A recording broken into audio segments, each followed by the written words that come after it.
The new Let It Be on This Sonic Obsession.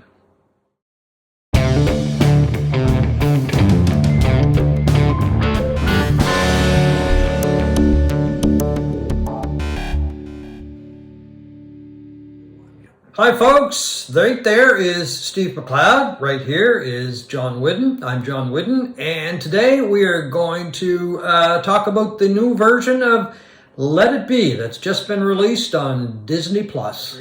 The documentary, the original. I guess the other one was called Get Back, but this is the original film. It's been restored, cleaned up, and released to the general public. The first time around, not very many people saw the movie, including me. I have a copy right there, and it is on DVD. Burned DVD. A burned DVD, which the quality is not very good. You watched it. I watched it again. Yeah, like I say, I never saw the original film. I mean, I've seen clips, obviously, of the rooftop concert, which ends the film. But I watched that last night, and oh my God, it's like it's coming from the moon or something. It's so blurry, and there are parts in the movie where George Martin was actually in the background. And today, when we were watching the cleaned up version, George Martin. Oh, that was George Martin. Yeah, I know. Couldn't even tell. But I don't know how many generations that was by the time I got a copy of it. I did see the original years ago, shortly after it came out. I cannot for the life of me remember where I saw it.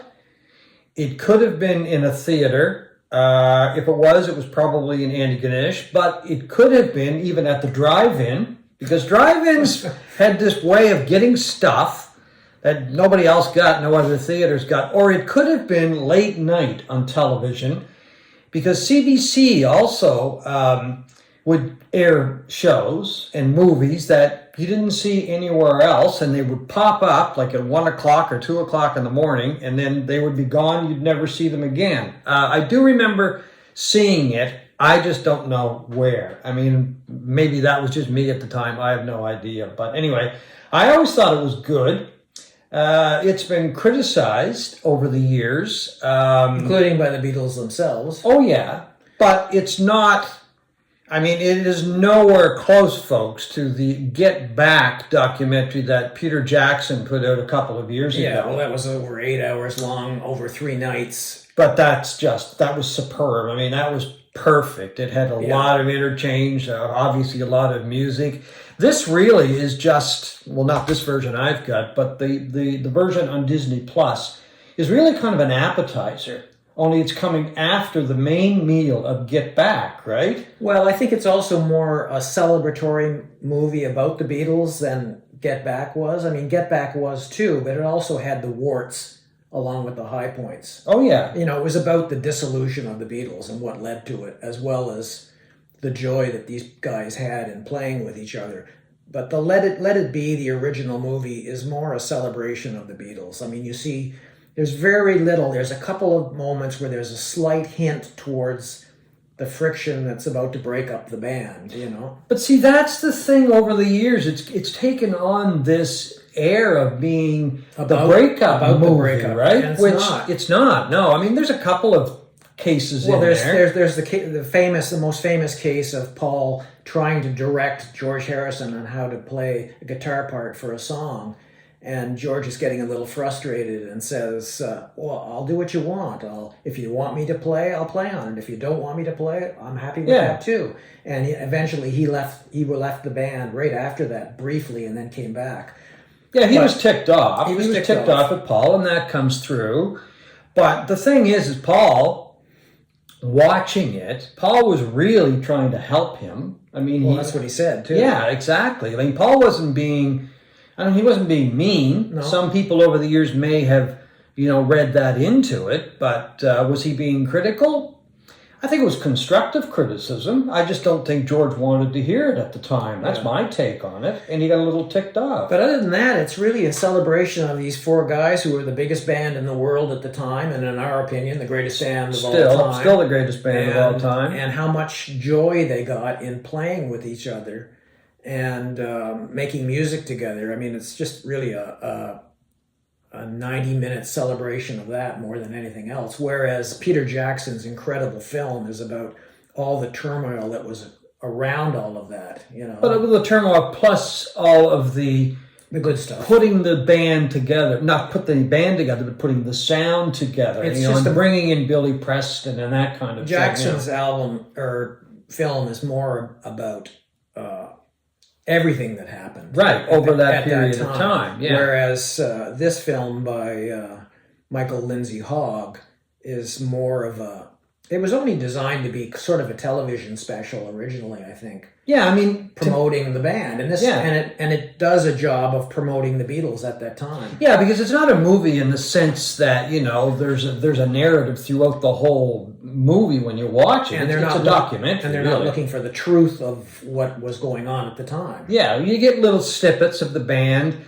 I believe it was at this giant studio, Twickenham studio, and then they eventually moved to the Apple Studios on Savile Row, and then they end up on the roof doing the famous concert on the roof. And to me, it's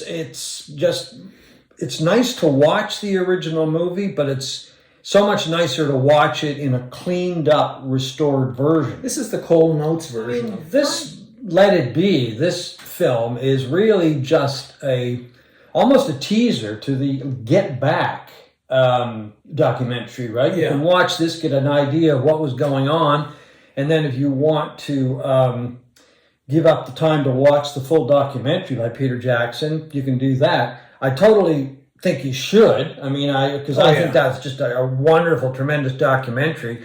And I mean, for us that saw the original Let It Be years ago, or have a really bad copy of it, this kind of says, oh, okay, this is really kind of good, but the restoration of the project anyway, right? Watching it. So, but there's nothing in here that you're not going to find in the 3-part series. Oh no! If you want a historical document of that period, go watch Peter Jackson's. But this is like a teaser. It's a promo to that, and it's a good, short, concise accounting of.